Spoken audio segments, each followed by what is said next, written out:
What did you come out of prison armed with that you didn't have when you went in?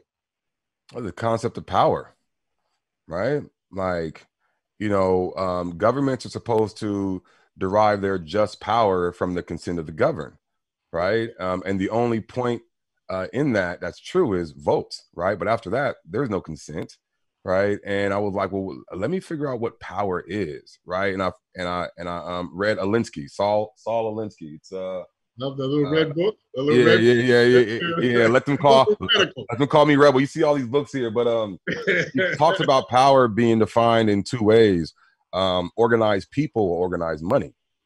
And then I studied mass movements of the past, and I realized that it was always the organized people that moved society forward. Power doesn't give anything without a demand, right? Power does not concede anything without a demand. And so I was like, okay, if look, I committed my crime, and I wasn't a model prisoner, but if I could use my experience, my influence to educate, my people on this concept of power, and that the reason we got here was because people have the constitutional right to alter or abolish an oppressive government, are a government that is destructive to the means of life, liberty, and their pursuit of happiness, then I'm doing my due diligence and moving the ball forward. My dad talks about life for Black folks in the postmodern American context being like a relay race, right? And handing that baton to the next generation. I wanted to make sure that I was doing my part to hand the baton to the next generation.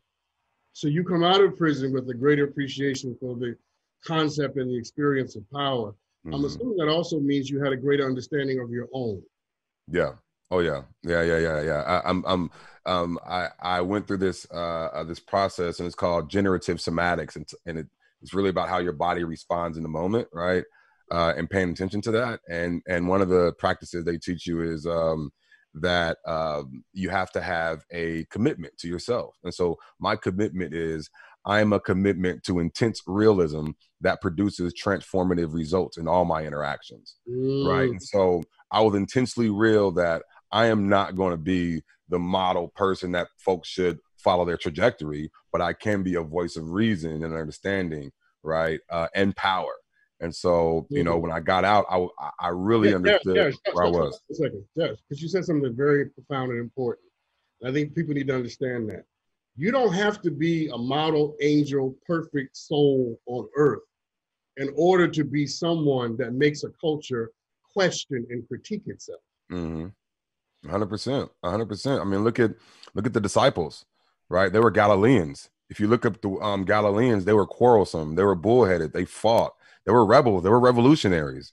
And Jesus was and the Judeo-Christian Jesus went out there and was like, yo, I want revolutionaries on my team. I want tax collectors and robbers, and not the model. And they went on to spread the gospel. I mean, it's an amazing story. So when I got out, that was my mission, that was my vision, that was my drive, and that's what brought me to getting out and doing all the things I did when I got out. It's a powerful thing. I got to fit a lot into 4 minutes. All right. Yeah, let's do it. But I want to jump to you being the executive director of Californians for Safety and Justice. Yeah. So let's just go to that. Because it deserves time. First of all, what is it? Yeah. So we are. I may get in trouble for saying this, but I'm biased. We are the most successful criminal justice reform organization in the country. We've been around 8 years. We're public policy. We're membership based. We organize victims of crime, and we organize people living with past convictions, victims of crime who want more justice and to want to get intervention and prevention and stop crime from happening, and people with convictions that just want to live on with their life and not have these thousands of legal restrictions called collateral consequences barring them from moving forward. And the plane, if you think about it as a plane, victims on one side, people with convictions on the other wing, the plane is headed towards this concept of shared safety, which means not just the absence of crime, but the presence of well-being. Like my colleague, Lenore Anderson and Marissa always says, it's not just the absence of crime, but the presence of well-being. And safety is a collective agenda, not just a charge of law enforcement and a few people, but safety, public safety should include mental health professionals, psychiatrists, doctors, educators, everyone to be a part of safety. And so, yeah, that's what we do. And we achieve, like, our mission and vision is to take money away from bloated prison system. We spend $13 billion in California a year on prisons, take some of that money and invest it into what we know creates safe communities. And we do that through running ballot campaigns. We do it through passing laws through the legislature, and we do it through administrative advocacy. We've passed 2 big ballot initiatives in California. One was Prop 47, which gave 1.5 million people the right to remove non-low-level offenses that were felonies to misdemeanors, and we saved the state over $500 million.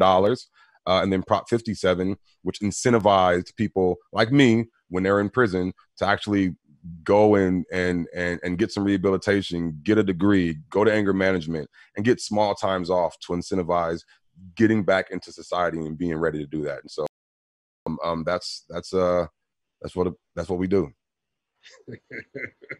I love that, man. I love the notion that public safety isn't just about the absence of crime, but about what's the other part of it? Wellness?